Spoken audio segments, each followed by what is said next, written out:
Ray optics के related कुछ मतलब फार्मूले आप एक बार एक समरी कर लेते हैं, फिर हम इसकी सीट और न्यूमेरिकल सेक्शन करते हैं, राइट। चलिए formula for ray optics note कर ले एक जगह।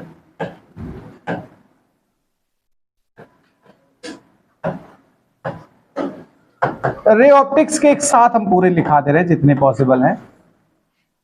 बाय द वे कोई छूट जाए तो बता देना, मैं उसको लिख दूंगा। देखो पहला सबसे जो हमें पहला प्रिपेयर करना है, फोकल लेंथ और रेडियस ऑफ कर्वेचर में रिलेशन होता है। क्या होता है किसी को याद है? F is equal to R/2। Second हमारा मिरर फॉर्मूला है जो तुम्हें तैयार कर लेना चाहिए। देखो मिरर फॉर्मूला लेंस फॉर्मूले में थोड़ा बेसिक डिफरेंस है, 1/V प्लस 1/U। अगर मिरर है तो बीच में प्लस होगा और लेंस है तो माइनस होगा, ठीक है। इसके बाद हम बात करते हैं रिफ्रैक्टिव इंडेक्स की।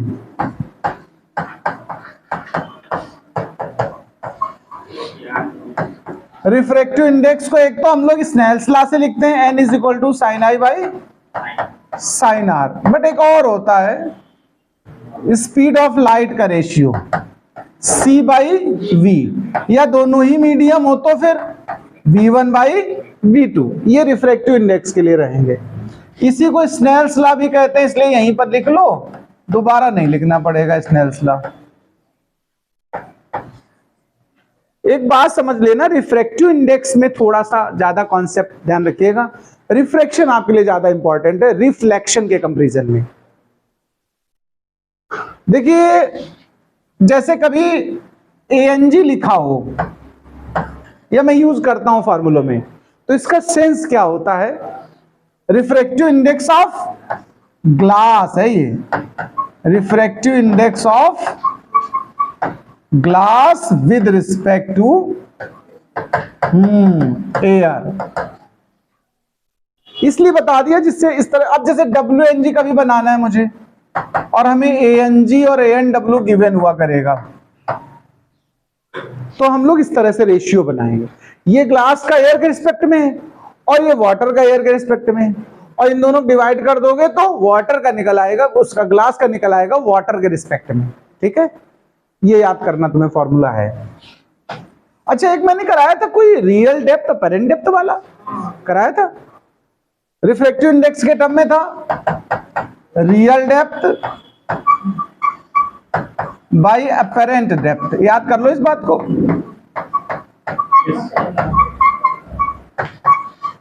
इसकी भी जरूरत पड़ेगी।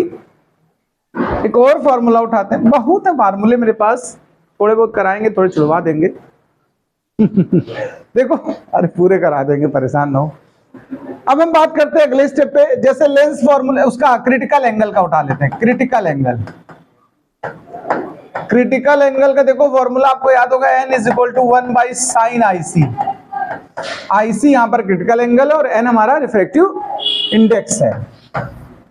इसके बाद हम बात करते हैं लेंस फॉर्मूला। लेंस फॉर्मूला हमारा यानी कि गॉस फॉर्मूला है। अगर हम लेंस फॉर्मूला बोले तो इसका मतलब कौन वाला फॉर्मूला है? Gauss formula. ये गॉस ने दिया था लेंस के लिए, 1/v minus 1/u is equal to 1/f। इसके बाद जो तुम्हें प्रिपेयर कर लेना चाहिए वो पावर ऑफ लेंस का भी तैयार कर लेना चाहिए। Power of lens P is equal to 1/f होता है, बट ध्यान रखने वाली बात है f को मीटर्स में लिया जाना चाहिए। किसमें? Focal length taken in metre. इसके बाद तुम्हें जो तैयार करना है वो refraction formula, refraction formula through spherical surface. देखो ये स्फेरिकल सरफेस जो वर्ड है इसका सेंस हमारा कॉन्वेक्स कॉन्केव दोनों के लिए है। सेम फॉर्मूला आता है n2/v minus n1/u, n2 minus n1/r। एक तो ये टर्म n2 n1 के फॉर्म में है, या फिर इसको n के फॉर्म में लिखोगे तो n/v -1 by u, n -1 by r. ये भी एक, ये दोनों एक ही चीज को शो कर रहे होते हैं। यहां पर एक्चुअल में जो n होता है ना, वह n2 और n1 का रेशियो होता है। एक और फॉर्मूला याद करना है तुम्हें, जो उसका नाम है lens makers formula. Lens makers formula, lens makers formula होता है 1 by F is equal to n -1 1 by R1 -1 by R2। एक और चीज तुम्हें प्रिपेयर करनी है, अगर कॉन्वेक्स लेंस होगा, ध्यान रखना, तो R1 कैसा रहेगा? पॉजिटिव, और R2 कैसा रहेगा? निगेटिव। ये जरूर याद रखना। For convex lens R1 taken positive, R2 taken negative. For concave lens इसका उल्टा है, R1 निगेटिव रहेगा, R2 पॉजिटिव रहेगा। इसको भी एज ए फॉर्मूला ये आप प्रिपेयर कर लें। इसके बाद जो एक और बात आती है तो बहुत फॉर्मूले, इसमें से दो चीजें आपके इस समय हटा दी है, एक न्यूटन्स फॉर्मूला है और एक डिस्प्लेसमेंट मेथड है। फार्मूले में उनको शामिल कर दे रहा हूं मैं, मेरी सीट में कुछ क्वेश्चंस उस पे होंगे, बात बाकी आपके है नहीं। न्यूटन्स फॉर्मूला होता है लेंस के लिए x dash is equal to f dash. अब आप सोचते हो कि ये कैसा फॉर्मूला, पढ़ा तो है नहीं। x डैश का मतलब समझना, न्यूटन ने कहा था कि अभी जो ये पीछे u और v ले रहे थे हम, ये डिस्टेंसेस हमेशा लेंस से मेजर हो रही थी। कहां से? From the lens, lens is the origin. Newton ने कहा कुछ जगह हमको फोकल डिस्टेंस से, फोकस पॉइंट से मेजर करने में आसान हो जाता है। तो जो x और x डैश है ना, ये डिस्टेंस है ऑब्जेक्ट की और इमेज की फोकस से, और ये फोकल लेंथ है दोनों, फर्स्ट और सेकंड फोकल। तो ये यूज कहीं पड़ेगा तो बता दूंगा, फिलहाल फार्मूला जान लो आप लोग। एक और होता है डिस्प्लेसमेंट मेथड से फोकल लेंथ फाइंड करना, टू गेट फोकल लेंथ। ये आपको उसमें है प्रैक्टिकल में, to get focal length by displacement method, by displacement method. ये प्रैक्टिकल में इसलिए मैं लिखा दे रहा हूं। इसका फॉर्मूला होता है f is equal to a square minus D square by 4a। इनका क्या सेंस है? a और d का समझ लेना। a मतलब है separation between object pin and image pin. जब आप प्रैक्टिकल करते हो, दो पिन हुआ करती थी वहां पर, ऐसे एक दूसरे की इमेज बनती है, एक दूसरे कभी किया हो शायद डिस्प्लेसमेंट मेथड वाला, तो उन दोनों पिन का टोटल सेपरेशन है ये। या इसी को हम ऐसे भी कह सकते हैं v प्लस यू की वैल्यू है ये, आप ऐसे भी समझ सकते हो। और जो d है वो पोजीशन सेपरेशन ऑफ लेंस, जो लेंस को दो प्लेस पे रखते हैं उनके बीच का सेपरेशन है, position separation of lens.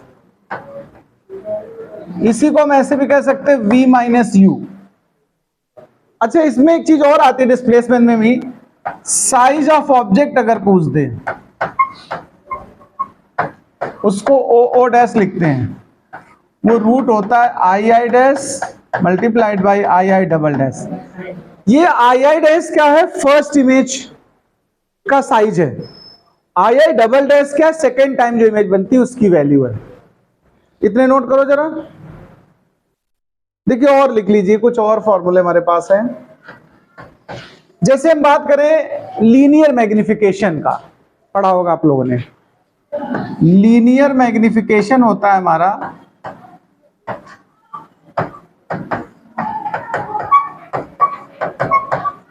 m बोलते हैं, तो इसका मतलब होता है size of image upon size of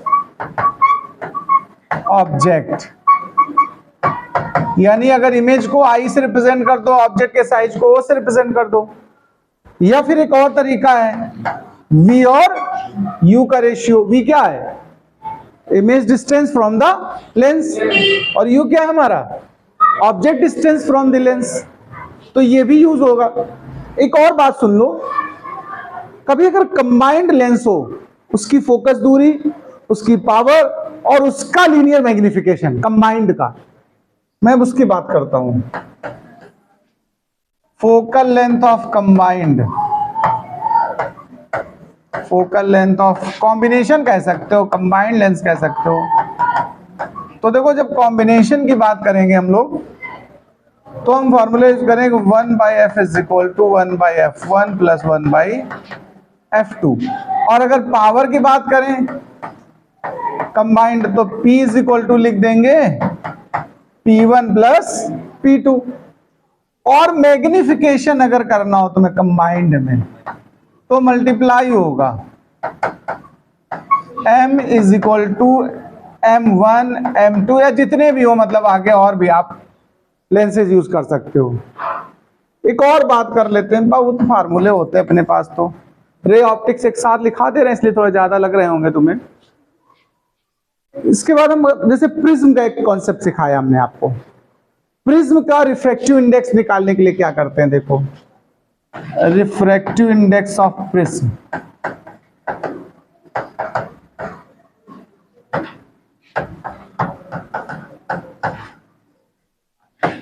n is equal to sine i plus delta m by two a plus, ये एंगल आप प्रिज्म यूज करेंगे, a plus delta m by two by sine a by two. ये देखो, a का मतलब होता है angle of prism और डेल्टा m का मतलब होता है मिनिमम डेविएशन। a क्या है यहां पर? Angle of prism. और जो डेल्टा m है इसको बोलते हैं angle of minimum deviation, angle of minimum deviation.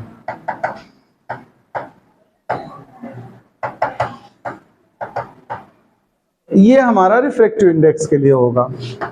एक और थिन प्रिज्म का अलग होता है। अगर हम फॉर थिन प्रिज्म की बात करें तो जरा समझना, उसमें निकाला था हम लोगों ने delta is equal to n-1 into a. ये हमारे थिन प्रिज्म के लिए बनेगा अगर कभी हम थिन प्रिज्म की बात करेंगे। अच्छा, प्रिज्म की बात हो गई है, अब हम बात कर देते हैं थोड़ा सा माइक्रोस्कोप की, टेलीस्कोप की बात कर लेते हैं। पहले हम कंपाउंड माइक्रोस्कोप उठा रहे हैं। क्या उठा रहे हैं? हाँ, for compound microscope.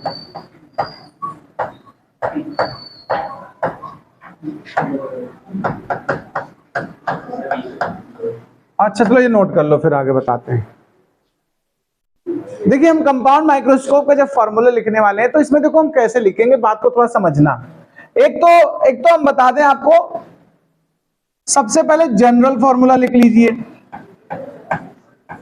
General formula किस चीज का जनरल है? देखो, मैग्नीफाइंग पावर का। वैसे तो आपको याद होगा बीटा बाई अल्फा से निकालते हैं, याद है? लेकिन जो जनरल रिजल्ट आया होता है वो होता है minus VO by यूओ in bracket D by UE. ये देखो ध्यान दो, जनरल फॉर्मूला है। जब हमने कोई स्पेशल केस नहीं बताया, मतलब ना कहा final image at least distance of distinct vision, ना कहा एट इंफिनिटी, लेकिन अब हम कहेंगे case first, when final image at least distance of distinct vision. ये पता कितनी होती वैसे least distance of distinct vision? 25 centimetre. याद है ये बात? तो इसका जो फॉर्मूला आता है हमारा m is equal to minus VO by यूओ in bracket 1 plus d by f e. यू ही था इसमें तो शायद मुझे लग रहा है। ये नोट कर लें। इसके बाद हम बात करते हैं केस 2 पर। अच्छा इसमें एक चीज और निकालते हैं ना, लेंथ ऑफ द, किसी को याद है? लेंथ ऑफ द, ये माइक्रोस्कोप है ना, हाँ, लेंथ ऑफ माइक्रोस्कोप। इस समय अगर हम लेंथ की बात करें एल, तो किसका किसका सम होता है? वीओ प्लस यूई का। अब हम सेकेंड केस पे उठाएंगे फॉर रिलैक्स्ड आई। क्या बोलेंगे? अगर आई कैसी है? रिलैक्स पोजीशन पे चली जाए। फॉर रिलैक्स्ड आई यानी कि final image at infinity, final image at infinity. जब आप इंफिनिटी पे फाइनल इमेज ले गए, इसको बोलते हैं रिलैक्स्ड आई। न्यूमेरिकल्स में अक्सर ये वर्ड यूज कर देता है, रिलैक्स्ड आई। तो आप m का फॉर्मूला जो यूज करेंगे, तो जो यूई था यहां पर, ये यूई किसके इक्वल हो जाएगा? एफ ई के। तो हो जाएगा माइनस वीओ बाई यूई। लेकिन जनरल वाला फॉर्मूला जो है उसमें हम रिप्लेसमेंट कर देंगे, डी बाई यूई था तो क्या कर देंगे? डी बाई एफ ई। अच्छा, और लेंथ की अगर हम बात करें तो पता क्या होगा? वीओ प्लस यूई था, यूई को किस में कन्वर्ट कर दिया हमने? एफ ई में। ये नोट करिए, फिर हम बात करेंगे उसकी, टेलीस्कोप की। ये आपका डी बाई एफ ई रहेगा, यूई नहीं, पहले एफ ई ही लिखा था, इसको नोट करेंगे। और बात बाकी ठीक है, ठीक है, नोट करो। टेलीस्कोप ऑन कर दो, ऑन कर दो जरा, नहीं जरा ऑन। अच्छा, एस्ट्रोनॉमिकल टेलीस्कोप में देखो वही बात, पहले जनरल फॉर्मूला लिखेंगे। जनरल फॉर्मूला मैग्निफिकेशन का माइनस एफओ बाई यूई। अब हम इसमें दो केस होते हैं हमारे पास। पहला केस हमारा क्या चलता है? First final image at the least distance of distinct vision. तो पहला हमारा बनेगा final image at least distance of distinct vision,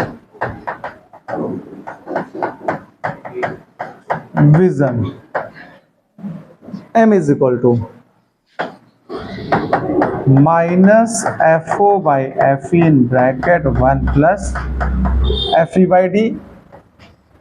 और सेकेंड केस हमारा जो बनेगा वो फाइनल, अच्छा लेंथ भी जरूरी है, लेंथ निकालना। देखो इसमें लेंथ निकाल लिया था, ठीक है। लेंथ अगर यहां पर पूछा जाए आपसे, लेंथ ऑफ माइक्रोस्कोप या टेलीस्कोप, तो लेंथ होता है डिस्टेंस बिटवीन टू लेंसेज।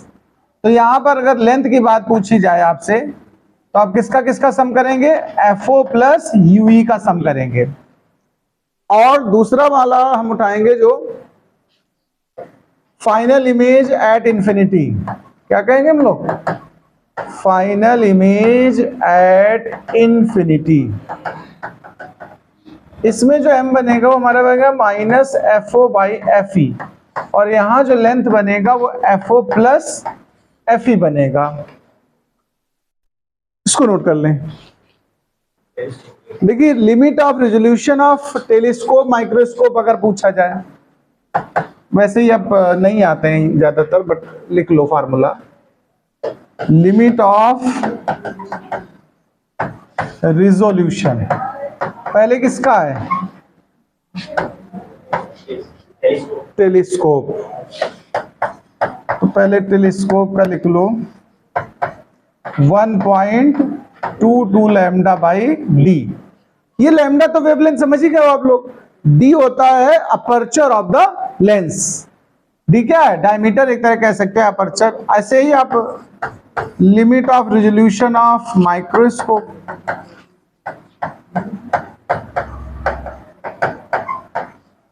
इसका देख लो जरा, क्या था भाई? 1.22 लैम्डा बाई 2 अल्फा। देखो एक बात सुनना, जब स्मॉल एंगल होगा तो 2 अल्फा यूज करेंगे, अदरवाइज 2 साइन अल्फा यूज होगा, ध्यान रखना। ये फॉर स्मॉल एंगल के लिए है, फॉर स्मॉल एंगल। ठीक है, नोट कर लो, इतने वैसे सफिशिएंट है, इससे काम चल जाएगा।